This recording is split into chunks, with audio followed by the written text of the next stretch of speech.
میں اوائل عمری میں ایک قریبی دوست کے پاس اٹھا بیٹھا کرتا تھا۔ وہ شخص بنیادی طور پر پنجابی تھا، زیادہ پڑھا لکھا نہ تھا۔ اس کو پنجابی شاعری سے بہت زیادہ لگاؤ تھا۔ میں اس وقت کالج میں پڑھا کرتا تھا۔ مجھے اردو شاعری کا شوق تھا اور میں اتنا کند ذہن تھا کہ مجھے معلوم ہی نہیں تھا کہ پنجابی میں بھی شاعری ہوتی ہے۔ بہرحال میں اپنے اس دوست کے پاس جاتا تو وہ مجھے پنجابی کے شعر سنایا کرتا تھا۔ اس کے شعروں میں بابا بلے شاہ، بابا غلام فرید، وارث شاہ اور میاں محمد بخش کے شعر زیادہ تر شامل ہوا کرتے تھے۔ میں جب بھی ان سے شعر سننے کی فرمائش کرتا تو وہ مجھے پنجابی کا شعر سنا دیا کرتے تھے۔ حالانکہ میں بھی پنجابی ہوں، لیکن اس وقت پنجابی شعر میری سمجھ میں نہیں آیا کرتے تھے۔ پھر ایک دن ریڈیو پر عنایت حسین بھٹی کا گایا ہوا ایک گانا "صدا نہ باغی بلبل بولے، صدا نہ باغ بہاراں، صدا نہ ماپے حسن جوانی، صدا نہ صحبت یاراں" یہ گانا چل رہا تھا۔ یہ گانا مجھے بہت اچھا لگتا تھا۔ میرا وہ دوست بھی میرے پاس ہی بیٹھا تھا۔ کہنے لگا کہ پتہ ہے یہ کس کا گانا ہے؟ میں نے کہا عنایت حسین بھٹی کا۔ اس نے کہا کہ عنایت حسین بھٹی نے تو یہ گایا ہے، یہ لکھا ہوا کس کا ہے؟ میں نے کہا کہ معلوم نہیں۔ میرے دوست نے کہا کہ یہ میاں محمد بخش کا لکھا ہوا کلام ہے، اور یہ میاں محمد بخش صاحب رحمۃ اللہ علیہ سے میرا پہلا تعارف تھا۔ میں حیران ہوا کہ یہ میاں محمد بخش کون ہے۔ میرے دوست نے میاں محمد بخش کے بارے میں مجھے مختصراً بتایا۔ اس نے بتایا کہ میاں محمد بخش کی ایک بہت ہی مشہور کتاب کا نام سیف الملوک ہے۔ بعد میں جب میرا ویژن چندہ وسیع ہوا تو میں نے میاں صاحب کے بارے میں پڑھا۔ میرا خیال ہے کہ میاں محمد بخش رحمۃ اللہ علیہ نے اپنی شاعری میں جو آفاقی سچائیاں یا یونیورسل ٹروت بیان کیے ہیں وہ شاید کسی دوسری زبان کی شاعری میں نہیں ملتے۔ سیف الملوک ایک ایسی کتاب ہے جو جہاں پر موجود ہوتی ہے وہیں اپنی خوشبو بھی بکھیر دیتی ہے۔ میاں محمد بخش کی شاعری میں جو ندرت اور تنوع پایا جاتا ہے وہ بہت ہی کم شاعروں کی شاعری میں پایا جاتا ہے۔ میاں محمد بخش کی شاعری میں تصوف کی آمیزش اس بات کا ثبوت فراہم کرتی ہے کہ وہ کسی ایسے خانوادے سے تعلق رکھتے ہیں جس کا اسلام کے ساتھ گہرا تعلق ہے۔ میرے بعد کے مطالعہ نے مجھ پر یہ بات آشکار کی کہ وہ کھڑی شریف کے خانوادے کے فرزند عظیم اور بطل جلیل ہیں۔ دینا اسلام آباد سے تقریباً 95 کلومیٹر دور ہے۔ دینا سے نکلیں تو ایک سڑک بائیں ہاتھ کو مڑ جاتی ہے۔ اس سڑک کے ساتھ ساتھ ایک نہر بھی چلتی ہے۔ اسی سڑک پر آگے جا کر پھر بائیں ہاتھ کو ایک سڑک میرپور کو چلی جاتی ہے۔ اس سڑک پر برگد کے قدیم درخت، ٹالی، کیکر اور شہتوت کے بڑے بڑے درخت بھی کافی مقدار میں پائے جاتے ہیں۔ اس سڑک پر کئی وادیاں آباد ہیں اور انہی میں سے ایک وادی کا نام وادی کھڑی بھی ہے۔ عرف عام میں اس وادی کا نام کھڑی شریف ہے۔ یہ بہت پرانی آبادی ہے۔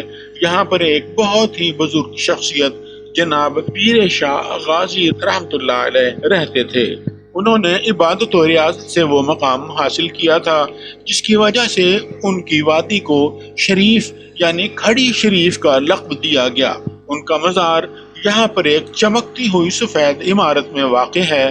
مرکز تجلیات اور مانوس خوشبوؤں کے اس مقام پر پیر شاہ غازی نے ایک دربار بھی قائم کیا ہوا تھا جو میاں محمد بخش رحمۃ اللہ علیہ کے دور تک چلتا رہا تھا۔ یہاں پر میاں محمد بخش کے مراقبہ کرنے کی تنہائی میں لپٹی ہوئی ایک کوٹھڑی بھی واقع ہے۔ اسی کوٹھڑی میں میاں صاحب مراقبہ اور ریاضت کیا کرتے تھے۔ میاں صاحب کا گھر بھی یہی واقع ہے جس کے ایک کمرے میں میاں صاحب کے استعمال کی اشیاء بھی محفوظ پڑی ہیں۔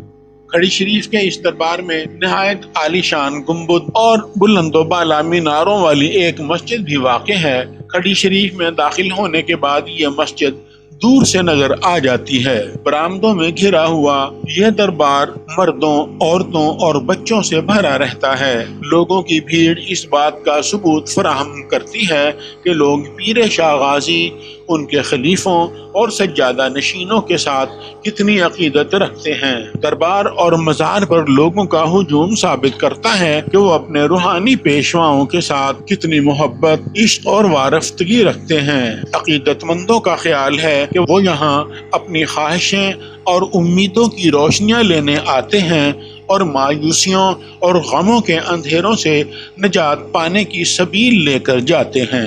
پیر شاہ غازی کی وفات کے بعد ان کے ایک شاگرد رشید میاں دین محمد سجادہ نشین مقرر ہوئے۔ ان کے بعد میاں شہباز، ان کے بعد جیون علی اور ان کے بعد میاں شمس الدین سجادہ نشین مقرر ہوئے۔ میاں شمس الدین کے 3 بیٹے تھے، ان کے نام میاں بہاول بخش، میاں محمد بخش اور میاں علی بخش تھے۔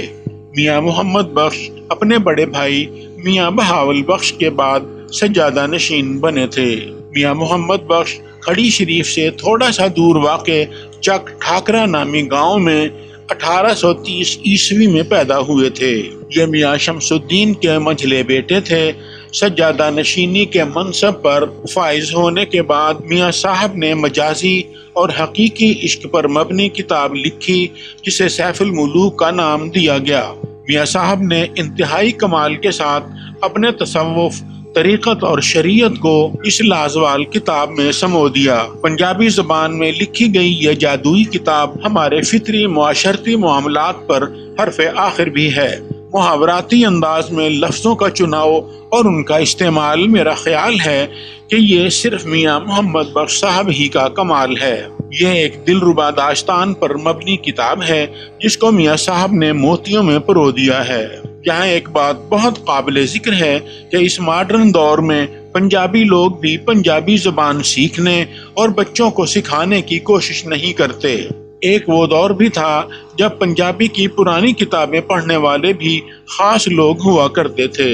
ان کتابوں میں دانائی اور حکمت کے وہ موتی ہوا کرتے ہیں جن کا ہم تصور تک نہیں کر سکتے۔ میاں محمد بخش نے انسانیت، درد انسانیت، ہمدردی، متاع درد، معاشرتی آداب محفل اور دنیا کی بے ثباتی کا تذکرہ اپنی روشن کتاب میں جا بجا کیا ہے اور اپنی روشن دماغی کے بل بوتے پر آس نراش کی اس دنیا کو ایک جگمگاتی منزل کی طرف لے جانے کی بھرپور کوشش کی ہے۔ ایک معلومات کے مطابق میاں محمد بخش صاحب نے 18 کتابیں تصنیف کی، جبکہ دربار کے موجودہ سجادہ نشین میاں عمر بخش صاحب کا کہنا ہے کہ میاں محمد بخش صاحب نے تقریباً 30 کتابیں تصنیف کی ہیں۔